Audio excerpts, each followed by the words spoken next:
ஸ்ரீ மகா பெரியவா சச்சரித்தம் 13ஆம் அத்தியாயம். இனி என் தெய்வமும் இவர்தான். இந்த உருவில்தான் இனி நான் வணங்கும் தெய்வத்தை பார்ப்பேன். ஆங்கிலேய தம்பதி. அந்த மனிதர் ஒரு பிரபல எழுத்தாளர். வெளிநாட்டு பயண கட்டுரைகள் எழுதி பெயர் பெற்றவர். அவர் இப்படி பல நாடுகளுக்கு பறந்து ஆங்காங்கு பார்த்தவைகள் பார்க்க வேண்டியவைகள் குறித்தெல்லாம் வாசகர்கள் மகிழ ருசிகரமாக எழுதுபவர். அவர் காஞ்சி மகா பெரியவாளின் பரம பக்தர். அந்த நடமாடும் பேசும் தெய்வத்தை முக்காலும் வணங்குபவர். எங்கு சென்றாலும் மகா பெரியவா படம் இல்லாமல் செல்ல மாட்டார். தினமும் அந்த படத்தை எடுத்து வைத்துக்கொண்டு மனதார பூஜை செய்து வணங்கிவிட்டுதான் மற்றைய வேலைகளை செய்வார். ஒரு தடவை உலக பயணத்தில் எங்கோ ஒரு மூலையில் உள்ள நாட்டில் ஒரு முடுக்கு நகரத்தில் அவர் தங்கி இருக்க நேர்ந்தது. அந்த ஊரை குறித்த விவரங்கள் சேகரிக்க முயன்றார். அவரது நண்பர் ஒரு ஆங்கிலேயர் அங்கு அப்போது இருந்ததால் அந்த ஊருக்கு சென்றிருந்தார். இவர் வந்து அங்கு தங்கியிருக்க வேண்டிய வசதிகள் செய்து கொடுத்த வெள்ளைக்கார நண்பரின் உறவினர் இல்லத்தில் சில நாள் அந்த சிறிய ஊரில் தங்க முடிவானது. எழுத்தாளரும் அங்கு சென்றார். அவருக்கு தனி அறை கொடுத்தார்கள்.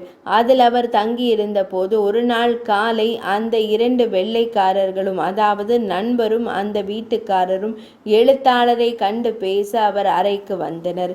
எழுத்தாளர் வழக்கம் போல் அந்த காலை வேளையில் மகா பெரியவர் படத்தை மேஜையில் வைத்து வணங்கிக் கொண்டிருந்தார்.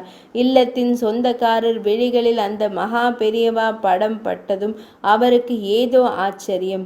எழுத்தாளர் தியானம் முடிந்ததும் கேட்டார், இந்த படத்தில் இருப்பவர் யார்?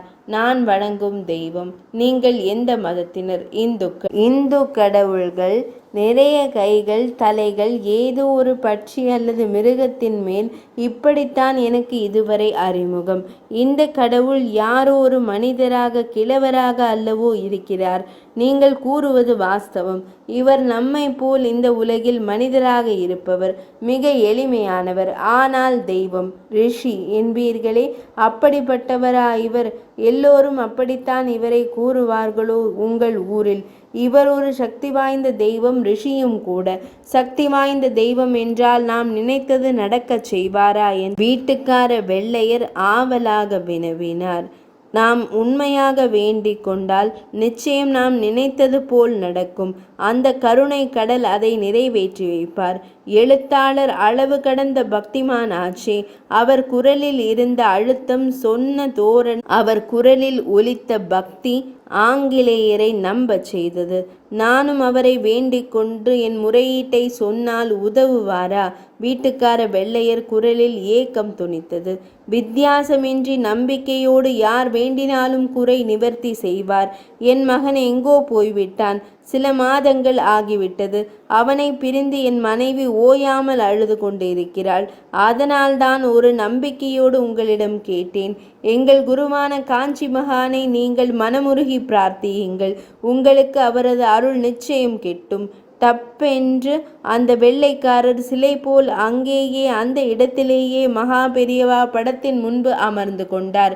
விழிகள் மூடியிருந்தது. கைகளை சேர்த்து கட்டி கொண்டிருந்தார்.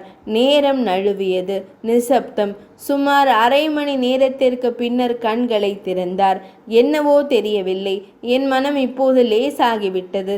இந்த மனித தெய்வத்தின் படத்தின் முன் மனமுருகி வேண்டி எனக்கு அருள் புரியும்படி வேண்டிக் கொண்டேன். இதைத் தொடர்ந்து ஒரு சில மணி நேரம் அந்த அறையில் மகா பெரியவா குறித்த விஷயங்கள் குறித்து வெகு ஆர்வமாக அவர் பக்தியோடு கேட்டுக்கொண்டிருந்தார். அவரை குறித்து நிறைய தெரிந்து கொள்ள வேண்டும் என்று புத்தகங்கள் தேவை என்று கேட்டுக்கொண்டிருந்தார். ஒரு முறை இந்தியா வருகிறேன், அவரை பார்க்க வேண்டும் என்றார். அப்போதுதான் அவரது இல்லத்தில் தொலைபேசி ஒலித்தது. ஆங்கிலேயர் சென்று தொலைபேசியை எடுத்தார். யார் பேசுவது? என்னப்பா, என் குரல் மறந்து போய் விட்டீர்களா? காணாமல் போன அவர் பையன். தொலைபேசியில் வந்த செய்தி அவருக்கு அளவு கடந்த வியப்பை அளித்தது. காணாமல் போன அவரது மைந்தன் தான் பேசினான். தான் எங்கேயோ போயிருந்ததாகவும் இப்போது ஊருக்கு வந்துவிட்டதாகவும் உடனே இல்லத்திற்கு வருவதாகவும் தகவல் கூறினான். அந்த ஆங்கிலேயருக்கு மெய் சிலிர்த்தது. காஞ்சி மகானை வணங்கியபடியே எழுத்தாளரை இறுக கட்டிக்கொண்டார். விழிகளில் நீர் பனிக்க, இனி என் தெய்வமும் இவர்தான், இந்த உருவில்தான் இனி நான் வணங்கும் தெய்வத்தை காண்பேன். அப்போது உள்ளே வந்த அவர் மனைவியும் விஷயம் கேட்டு ஆனந்தித்து தனது மகன் மீண்டும் வரப்போகிறான் என்று அறிந்து பெரியவா படத்தை வணங்கினாள்.